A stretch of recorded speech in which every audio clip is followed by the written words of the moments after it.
Hello guys, welcome back to my channel. तो कैसे हैं आप सब लोग? उम्मीद करती हूँ ज़बरदस्त मस्त इंजॉय करोगे, ज़िंदगी के मज़े लूट रहे होगे। ऐसे ही खुश रहो, ज़बरदस्त रहो, मस्त रहो। तो गाइस, आज हम जिस वीडियो के ऊपर रिएक्ट करने जा रहे हैं, सबसे पहले पढ़ लेते हैं उसका title. Pawan Kalyan versus Vijay, how Pawan is exposing Dravidian propaganda. तो जनाब, क्या चल रहा है ये पवन कल्याण एंड विजय सर के दरमियान में, और किस चीज़ को एक्सपोज किया जा रहा है। वीडियो काफ़ी इंटरेस्टिंग और मज़ेदार सी है। टाइटल बड़ा कमाल का है यार। तो चलकर देखते हैं, क्योंकि आजकल हमें काफ़ी ज़्यादा इससे रिलेट जो है कुछ ना कुछ खबरें जानने को, कुछ ना कुछ न्यूज़ मिलती रहती है, हमारे कानों में पड़ती रहती है। तो चलो चलकर देखें कौन सा जो है प्रोपोगंडा चल रहा है और किस प्रोपोगंडे को एक्सपोज करने की बात हो रही है। तो चलो चलकर देखते हैं, लेट्स गो। इंडिया में पॉलिटिक्स का लेवल गिरता ही जा रहा है। पॉलिटिशियंस अपने बेनिफिट के लिए किसी भी हद तक जाकर देश को बांट रहे हैं। सबसे पहले अंग्रेजों ने हमें अपर कास्ट लोअर कास्ट के नाम पर लड़वाया और डिवाइड कर दिया। हिंदू मुसलमान तो पहले से ही भारत में था। फिर सत्ता कांग्रेस के हाथ में आ गई। कांग्रेस ने सिखों और हिंदुओं में फूट डाल दी और दोनों को लड़वा दिया। और कास्ट के नाम पर जो लड़ाई अंग्रेजों ने शुरू की थी, वो कांग्रेस ने रोकी नहीं बल्कि और बढ़ा दी। और वो आज भी उसी पर काम करना चाहते हैं, कास्ट सेंसस के रूप में। फिर कांग्रेस ने और कुछ साउथ की पॉलिटिकल पार्टीज ने एक नया नैरेटिव दिया, साउथ वर्सेस नॉर्थ का। और इस पर भी ना लोगों को डिवाइड किया गया, लड़वाया गया। और ऐसी ना कई डिवीजन स्कीम्स की अपार सफलता के बाद अब डीएमके एक नई डिवीजन पॉलिसी लाई है, हिंदी वर्सेस तमिल। नहीं मतलब इतनी भी नई नहीं है, पर इसे ना दोबारा से अब रीपैकेज किया जा रहा है। लेकिन ये भाषा के आधार पर जो डिवीजन है ना, इसके अब भरने का टाइम आ गया है। और इसका रीपैकेज करना पहले की तरह इजी नहीं होगा, क्योंकि साउथ में अब अन्नामलई और पवन कल्याण जैसे लीडर्स आ चुके हैं। तमिल हिंदी राकूडू अंटुंटे। आइए देखते हैं कि वो कैसे इस न्यू डिवीजन प्रोजेक्ट को काउंटर कर रहे हैं।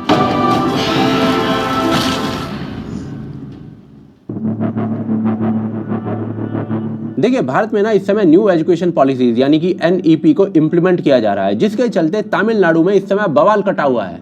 रीजन ये है कि अब तमिलनाडु के बच्चों को पूरे देश की तरह 3 लैंग्वेजेस पढ़नी पड़ेंगी। और बस इसीलिए तमिलनाडु में ना काफी प्रोटेस्ट हो रहे हैं। तमिल पॉलिटिशियंस का कहना है कि भाई ये जो पॉलिसी है वो तमिलनाडु के 2 लैंग्वेज सिस्टम यानी कि इंग्लिश और तमिल को तोड़ने की कोशिश है। सीएम एमके स्टालिन ने तो सीधा सीधा बोल दिया कि चाहे सेंटर 10,000 करोड़ भी दे दे, फिर भी वो एनईपी को साइन नहीं करेंगे। उनका कहना है कि भाई साहब ये पॉलिसी सोशल जस्टिस के अगेंस्ट है, तमिल कल्चर पर अटैक है और स्टेट के इंटरेस्ट के खिलाफ है। इस एलिगेशन के साथ साथ स्टालिन ने सेंटर पर यह भी ब्लेम लगा दिया कि सेंटर ने 2,000 करोड़ के एजुकेशन फंड्स भी तमिलनाडु के रोक रखे हैं, क्योंकि तमिलनाडु में लोग 3rd लैंग्वेज इंपोजिशन के विरोध में खड़े हो जाते हैं। जबकि बीजेपी चीफ अन्नामलाई ने ये क्लियर कर दिया कि भाई साहब ऐसा कुछ नहीं है, फंड्स रिलीज होने का टाइम अभी आया ही नहीं है, वो फ्यूचर में होंगे। शॉर्ट में कहें तो स्टालिन ने इस इशू से अपने एंटी हिंदी सेंटिमेंट्स जाहिर किए हैं। BJP's Tamil Nadu chief K. Annamalai dismissed Stalin's claims of withholding education funds, stating that they are yet to be released, not denied. Centre versus DMK की इस लैंग्वेज वॉर में ना Joseph विजय जो हैं, उन्होंने भी टॉन्ट किया है। जो एक एक्टर से ज्यादा पॉलिटिकल लीडर बन चुके हैं और अपनी पॉलिटिकल पार्टी भी बना चुके हैं, जो द्रविडियन पार्टी के कॉन्सेप्ट को ही फॉलो कर रही है। इसके अलावा विजय ने बीजेपी और डीएमके दोनों के अगेंस्ट एक कैंपेन भी रन किया हुआ है, गेट आउट कैंपेन। इसके पीछे विजय का कहना है कि भाई डीएमके और बीजेपी दोनों ही स्टेट की प्रॉब्लम्स का कोई भी सॉल्यूशन नहीं निकाल पा रहे हैं, इसीलिए दोनों पार्टीज को इस स्टेट से निकाल देना चाहिए। वाह भाई वाह, ट्विस्ट पे ट्विस्ट, जैसे मानो अब्बास मस्तान की कोई फिल्म चल रही है, हर एक्शन पर एक रिएक्शन आ रहा है। और इन बातों पर अन्नामलई ने जोसेफ विजय को कॉल आउट किया है और विजय की हिपोक्रेसी को बर्स्ट किया है, क्योंकि विजय अपने बच्चों को 3 लैंग्वेज एजुकेशन मॉडल में ही पढ़ाते हैं, लेकिन बाकी लोगों के लिए 2 लैंग्वेज मॉडल एजुकेशन चाह रहे हैं। Now I am only advising Vijay, what bro? Practice what you preach, bro. This one family, children have studied in 3 language schools. Why Mr. Vijay wants his cadres to study only 2 language? So what bro? Practice what you preach, bro. इसके बाद अन्नामलई ने विजय को थोड़ा और expose किया। विजय खुद भी CBSE school run करते हैं और उस पर्टिकुलर स्कूल में 3 लैंग्वेज मॉडल है।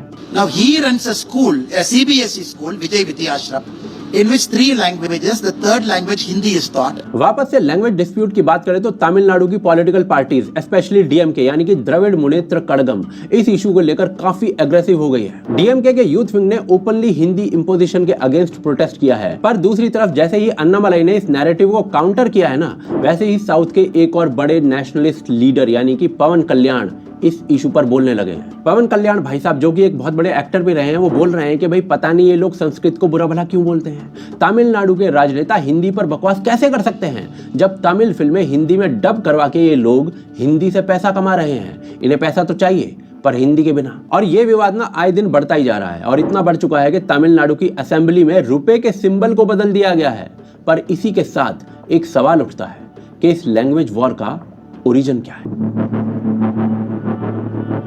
इंडिया की जो लिंग्विस्टिक डाइवर्सिटी है ना, वो हमेशा से कल्चरल स्ट्रेंथ रही है, लेकिन साथ ही ये कई बार पॉलिटिकल कॉन्फ्लिक्ट्स का कारण भी बन चुकी है। और ऐसा आज़ादी से पहले ही होना शुरू हो चुका था, जब ईवी रामास्वामी, जिसे पेरियार के नाम से आप लोग जानते हैं, उनकी कुछ अलग प्रकार की पॉलिटिक्स चल रही थी। तो भाई पेरियार की जो पॉलिटिक्स थी ना, उसमें अधिक ना घुसते हुए मुद्दे पर रहते हैं।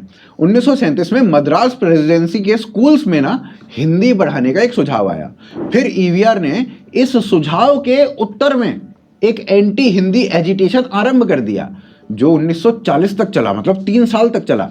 ये ईवीआर की पार्टी का पत्र है जो आपकी स्क्रीन पर है और जिसकी हेडलाइन है डाउन विद हिंदी। फिर इसके बाद 1947 आता है और भारत को इंडिपेंडेंस मिल जाती है। भारत को एक यूनिफाइड नेशन बनाने के लिए ना एक ऑफिशियल लैंग्वेज चुनने की आवश्यकता थी।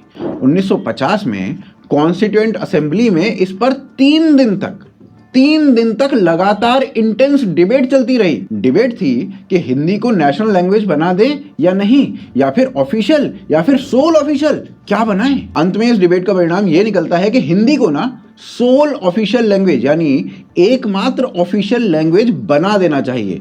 अब ये प्रपोजल आया, पर इस प्रपोजल में ना एक ट्विस्ट डाला गया और इसी ट्विस्ट को मुंशी अयंगर फॉर्मूला के नाम से आप सभी लोग जानते होंगे, और जो नहीं जानते होंगे वो आप जान जाएंगे। इस फॉर्मूला के अकॉर्डिंग ना 1950 के कॉन्स्टिट्यूएंट असेंबली के द्वारा प्रपोज ये किया गया कि हिंदी को एकमात्र ऑफिशियल लैंग्वेज तो बनाया जाएगा, लेकिन अभी नहीं, 15 सालों के बाद यानी 1965 में।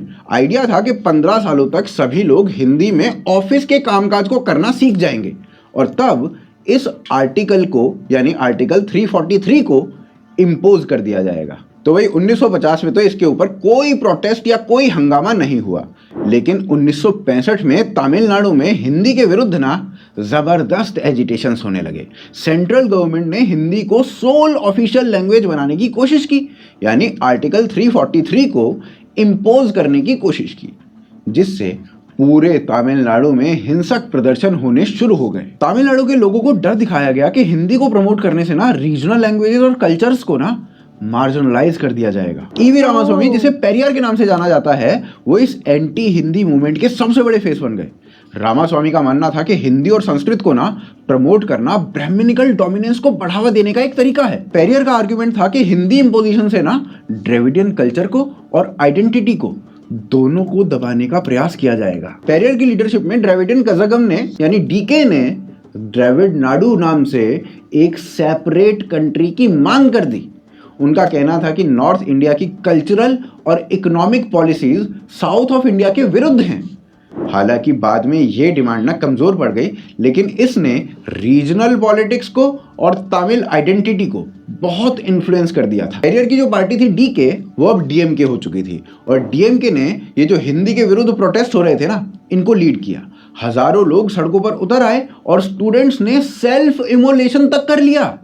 ये मूवमेंट इतना पावरफुल था कि कांग्रेस की गवर्नमेंट को तमिलनाडु में लिंग्विस्टिक कंसर्न्स को एड्रेस करने के लिए मजबूर होना पड़ा। ये जो 1965 के प्रोटेस्ट थे ना, इसके बाद प्राइम मिनिस्टर लाल बहादुर शास्त्री ने ये अश्योर किया कि इंग्लिश को हिंदी के साथ ऑफिशियल लैंग्वेज के तौर पर कंटिन्यू किया जाएगा, जैसा अंग्रेजों के समय पर होता था। बाद में ऑफिशियल लैंग्वेजेस एक्ट 1963 को 1967 में अमेंड कर दिया गया, जिससे नॉन हिंदी स्पीकिंग स्टेट्स को रिलीफ मिला। ये जो स्टेप्स थे ना, ये तमिलनाडु में हो रहे प्रोटेस्ट को पैसिफाई करने के लिए उठाए जा रहे थे, ताकि लिंग्विस्टिक टेंशंस को कंट्रोल किया जा सके और इंडिया की जो यूनिटी है, जो संप्रभुता है, वो बनी रहे। अब डीएमके ने एंटी हिंदी सेंटिमेंट्स को पॉलिटिकल एडवांटेज के लिए यूज करना शुरू कर दिया था।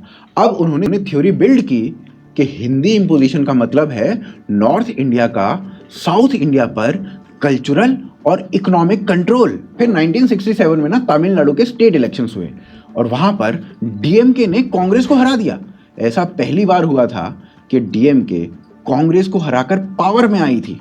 और ये एक बड़ा पॉलिटिकल शिफ्ट था जिसने तमिलनाडु में द्रविडियन पॉलिटिक्स को डोमिनेंट बना दिया था। फिर ओवर टाइम ना ये anti Hindi anti north narrative एक कल्चरल मूवमेंट से ज्यादा एक पॉलिटिकल टूल बन गया। हालांकि ये तमिल आइडेंटिटी को प्रिजर्व करने के लिए शुरू हुआ था, लेकिन पॉलिटिकल गेन्स के लिए इसे बार बार एम्पलीफाई किया गया केवल पॉलिटिकल गेन के लिए। डीएमके और दूसरी द्रविडियन पार्टीज ने ना हिंदी इंपोजिशन को कल्चरल इंपीरियलिज्म की तरह पोर्ट्रे किया, जिससे रीजनल आइडेंटिटी और पॉलिटिकल यूनिटी इन दोनों को तो मजबूत किया गया, लेकिन देश की यूनिटी कहीं दूर चली गई। अब चलिए अगले चैप्टर में ये जानने का प्रयास करते हैं कि कैसे ये जो तमिल की पार्टीज है ना, जो द्रविडियन मूवमेंट्स चला रही थी, इन्होंने अपना दोहरा चरित्र दिखाया केवल लोगों को डिवाइड करने के लिए। मतलब हर कोई अंदर ही अंदर तोड़ने के लिए। तमिलनाडु की पार्टीज जो आज लैंग्वेज के नाम पर विवाद कर रही है ना, उनकी हिपोक्रेसी को हाईलाइट करना भी बहुत जरूरी है। इनकी हिपोक्रेसी के सामने अश्नीर ग्रोवर भी फेल है। एक तरफ डीएमके पॉलिटिशियंस हिंदी के अगेंस्ट एग्रेसिव कैंपेन चलाते हैं, उसे तमिल कल्चर और आइडेंटिटी के लिए एक थ्रेट बताते हैं, और मजेदार बात देखिए कि दूसरी तरफ अपने ही बच्चों को सीबीएसई और आईसीएसई के स्कूल भेजते हैं जहां हिंदी सिलेबस में पढ़ाई जाती है। और अपने बच्चों को ऐसे स्कूल में भेजना तो छोड़िए, बाकायदा डीएमके के लीडर्स ऐसे स्कूल चला रहे हैं जहां पर हिंदी सिखाई जाती है। ये डबल स्टैंडर्ड दिखाता है कि उनका एंटी हिंदू स्टांस केवल पॉलिटिकल प्रोपेगेंडा है जो आम तमिलियन के इमोशंस मैनिपुलेट करने के लिए बनाया गया है। अगर हिंदी सच में तमिल आइडेंटिटी के लिए खतरा होती है तो लीडर्स अपनी फैमिली और अपने बच्चों को भी इससे दूर रखते ना। सिंपल सा लॉजिक है। जो आम तमिलियन को हिंदी रिजेक्ट करने के लिए बोला जाता है ना, वही द्रविडियन लीडर लेकिन खुद उस पे वर्क नहीं किया जाता। उनके फायदे के लिए हिंदी पढ़ा रहे हैं ताकि बाहर ज्यादा एक्सपोजर मिल सके। और ये हिपोक्रेसी ना सिर्फ एक चीज में नहीं है, जैसा कि मैंने अभी आपको थोड़ी देर पहले बताया था कि कैसे पवन कल्याण ने इनकी एक और हिपोक्रेसी को एक्सपोज किया है। जोसेफ विजय जो पॉलिटिक्स में आने से पहले हिंदी डबिंग और नॉर्थ इंडियन मार्केट से करोड़ों कमा रहे थे अपनी फिल्मों को वहां पर डब करके।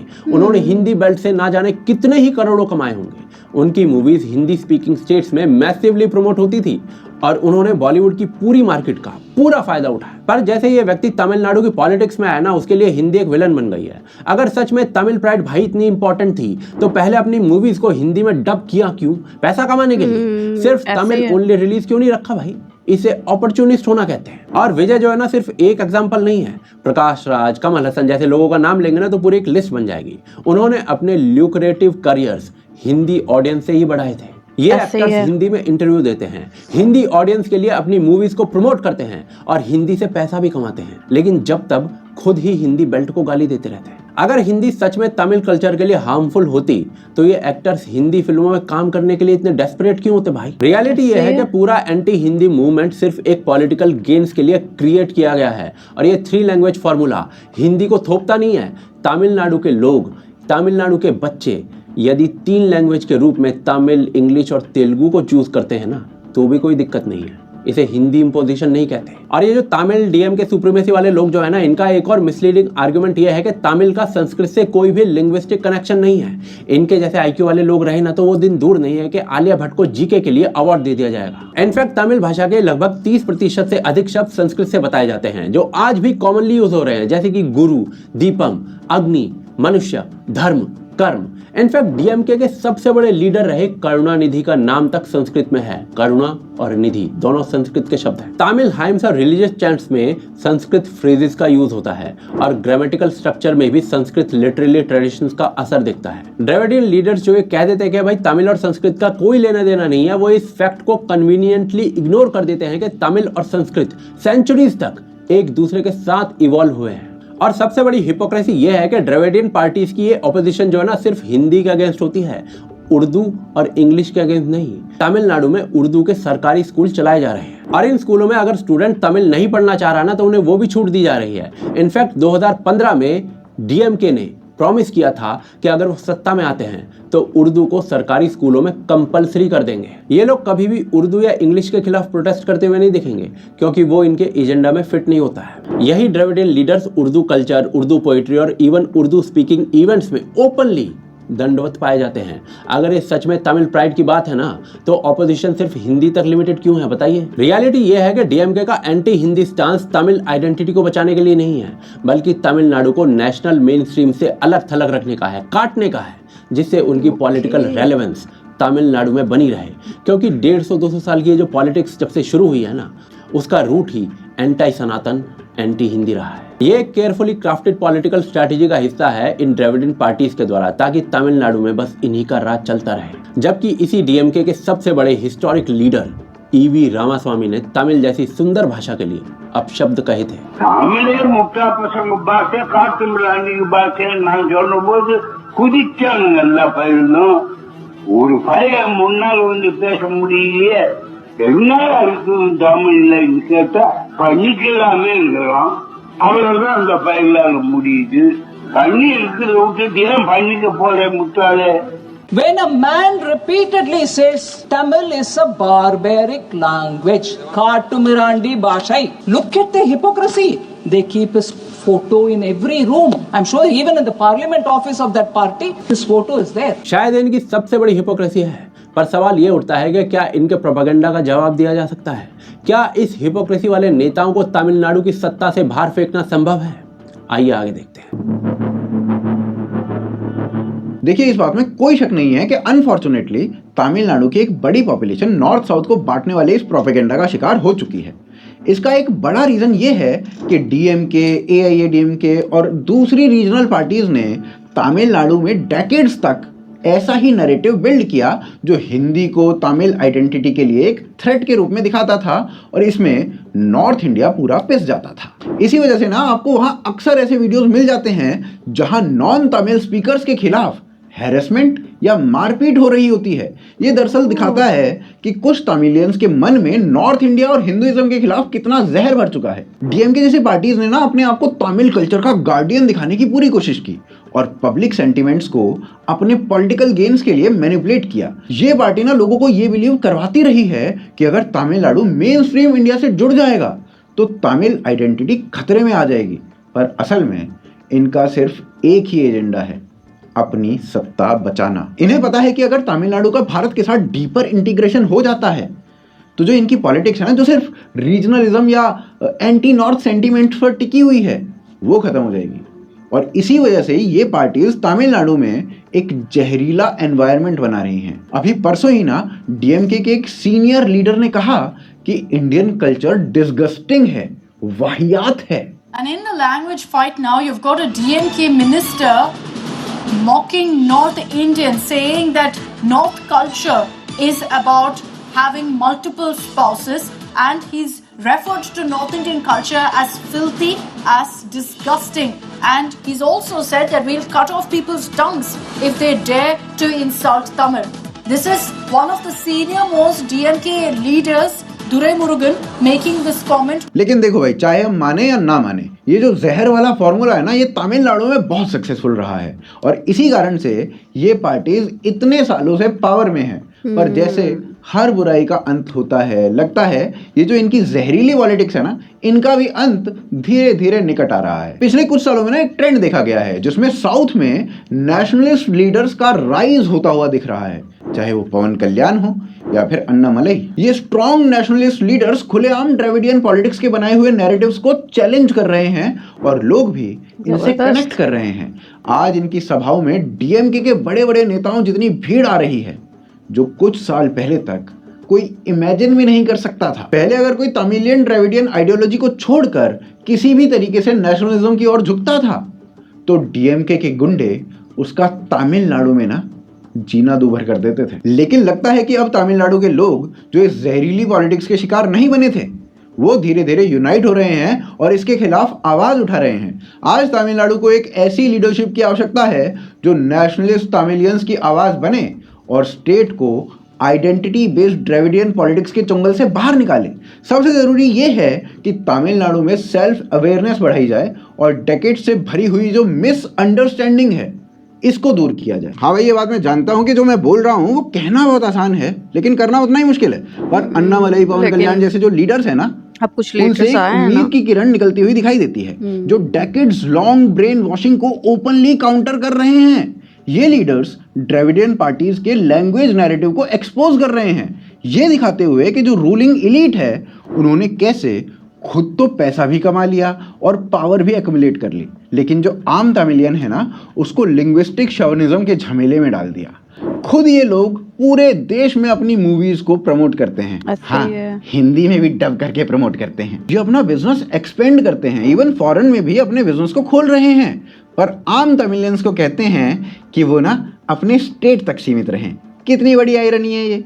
इन द्रविडियन पार्टीज ने सिस्टमेटिकली तमिलनाडु की जो हिस्ट्री है उसको डिस्टॉर्ट किया है, ताकि जो द्रविडियन सेपरेटिस्ट नैरेटिव है ना उसको मजबूत बनाया जा सके। इन्होंने जानबूझकर तमिलनाडु के हिंदू और इंडिक हेरिटेज को इरेज करने की पूरी कोशिश की, जबकि रियलिटी ये है कि तमिलनाडु जो हिंदू सिविलाइजेशन का एक स्ट्रॉन्ग पिलर रहा है वो आगे भी रहेगा। इसीलिए आज जो ये लैंग्वेज की बैटल चल रही है ना, वो सिर्फ पावर और इलेक्शंस तक सीमित नहीं होनी चाहिए। ये एक आइडियोलॉजिकल वॉर है। द्रविडियन पॉलिटिकल सिस्टम ने डेकेड्स तक तमिल आइडेंटिटी को भारत से अलग करने की एक सिस्टमैटिक कोशिश की है, जिसको करारा जवाब मिलना चाहिए। और इसलिए जरूरी है कि तमिलनाडु की पॉलिटिक्स में पवन कल्याण और अन्नामलई जैसे फियरलेस नेशनलिस्ट लीडर्स आए और तेजी से राइज करें, ताकि इनका प्रोपेगेंडा जो है ना डिसमेंटल हो सके, इनकी मोनोपोली खत्म हो सके और तमिलनाडु को एक स्ट्रॉन्ग, कल्चरली प्राउड और फुली इंटीग्रेटेड फ्यूचर दिया जा सके। अब आप ना कमेंट्स में बताइए कि आपको क्या लगता है, तमिलनाडु का फ्यूचर कैसा होगा? क्या ये स्टेट हमेशा लैंग्वेज के झमेले में अटका रहेगा, या फिर पवन कल्याण और अन्नामलई जैसे जो लीडर्स हैं वो तमिलनाडु को एक स्ट्रॉन्गर और यूनाइटेड फ्यूचर दे पाएंगे, जो पहले की तरह हिंदू सिविलाइजेशन का एक बेकन बन पाएगा? कमेंट्स जरूर करिएगा। बाकी इसके अलावा ना हम एक मीडिया पोर्टल लॉन्च करने के बारे में विचार कर रहे हैं, उसके नाम का सजेशन भी आप हमें कमेंट बॉक्स में जरूर दीजिएगा। सुपर्ब यार, मतलब मेरे लिए हैरान कौन बात है कि विजय सर जो हैं वो या तो फिर अपने बच्चों को भी हिंदी की तरफ ना लेकर जाए ना। आप अपने आपका स्कूल है, आप वहाँ पे भी उधर लैंग्वेज वो पढ़ा रहे हो, लेकिन आप अपने लोगों को, जो तमिलनाडु के लोग हैं, आप उनको ये बोल रहे हो कि हिंदी नहीं, मतलब आप लोगों को बेवकूफ़ बना रहे हो। जब एक इंसान को एक चीज़ के बारे में पता नहीं होता ना, तो उसको ना सामने वाला खड़ा सही लग रहा होता है, लेकिन बात वो ये है, पवन कल्याण जी जिस तरह से काम कर रहे हैं, जिस तरह से मैंने इस वीडियो में उनके बारे में जाना, मतलब वो चीज़ों को लेकर हर कोई उस तरह से सामने नहीं आता। फिर इनकी मूवीज़ भी तो यार हम लोग डब देखते हैं, हिंदी में ये लोग डब करके जो है, इवन मैं तो ये भी सोच रही थी, मैंने कहा यार अब इनकी मूवीज़ जो है हिंदी में आना स्टार्ट हुई हैं, लोग और ज़्यादा इनके फैंस बढ़ते जा रहे हैं। लेकिन अगर पॉलिटिक्स में इनको देखा जाए तो ये मुझे थोड़ी सी शॉकिंग सी चीज़ लगी कि आप अपनी ही पब्लिक को बेवकूफ़ बना रहे हो। खुद आपको सब कुछ मिला है, पावर है, पैसा है, सारा कुछ है, आप अपने बच्चों को सब कुछ जो है वो दे रहे हो। आपको पता है बाहर किस तरह से बच्चों ने सर्वाइव करना है, उनको कौन कौन सी चीज़ें मुहैया होनी चाहिए, लेकिन वही आप दूसरों के बारे में क्रिएट करने की कोशिश कर रहे हो, जो कि बड़ी ही मुझे अजीब सी चीज़ लगी। और ये चीज़ें जो हैं हाँ आने वाले टाइम में बेहतर होंगी, क्योंकि जाहिर है अगर एक तरफ विजय सर है तो दूसरी तरफ पवन कल्याण सर जैसे भी लोग हैं, तो ये चीज़ें जो है अपनी पब्लिक को आप बेवकूफ़ बना के ये कब तक करोगे? एक ना एक दिन उन लोगों की वजह से ये हकीकत सामने आएगी, और उसके बाद फिर मतलब आप जो एक रिस्पेक्ट और आपने जो चीज़ें कमाई हैं वो भी सारी जाएंगी, और साथ साथ ये तो ख़राब होना ही होना है। बाकी प्रॉब्लम नहीं होनी चाहिए यार, हिंदी क्यों नहीं आनी चाहिए? अगर लोग वहाँ पे रह रहे हैं और वहाँ पे अगर ये लैंग्वेज, इंग्लिश भी तो बोली जा रही है ना, इंग्लिश भी तो एक लैंग्वेज है, तो वो उधर नहीं आता कि तमिल जो हैं वो इंग्लिश नहीं सीखें? मतलब उससे कैसे कुछ ख़राब हो सकता है, या कैसे किसी को किसी के खिलाफ वो चीज़ को यूज़ किया जा सकता है? बड़ी हैरान कौन सी बात है यार। पॉलिटिक्स बड़ी अजीब चीज़ है, बड़ी बला है। मैं तो कहती हूँ पॉलिटिक्स एक, मैंने ऐसे ही तमिल 1-2 मूवीज़ भी देखी थी, उसमें भी कुछ इसी तरह से स्टोरीज़ थी कि किस तरह से जो है वो एक लेकर के वो तमिल, वो एक एरिया वाइज था कि ये उस एरिया में रहते हैं, और वो एरिया जो है उसको आप कुछ भी हेर फेर करते हो तो पहले तक उनको प्रॉब्लम हो रही होती है, लेकिन जब एक ऑफिसर उन आगे होके उनका काम सीधा करता है तो वही लोग उस ऑफिसर को मारने में सबसे आगे होते हैं। तो इस तरह से जो है ये कर रहे हैं, तो मतलब ये तो मुझे कोई मूवी के सीन से याद आना स्टार्ट हो गए हैं, जो मैंने चीज़ें और जो बातें सुनी है। बाकी गाइस आप लोगों का इस बारे में क्या ख्याल है? मामलात आने वाले टाइम में नो डाउट चेंज होंगे, क्योंकि एजुकेशन जो है ना जब आती है बहुत कुछ बदलती है, और स्लोली उधर भी हमें तब्दीली जो है वो देखने को मिलेगी। बाकी उम्मीद करती हूँ आप लोगों को वीडियो पसंद आई होगी। अगर अच्छी लगी तो प्लीज़ वीडियो को लाइक और चैनल को सब्सक्राइब करना बिल्कुल मत भूलिएगा। इंशाल्लाह ऐसी ज़बरदस्त वीडियोस के साथ हाजिर होते रहेंगे। तब तक के लिए दुआओं में याद रखो। Take care. अल्लाह हाफिज़।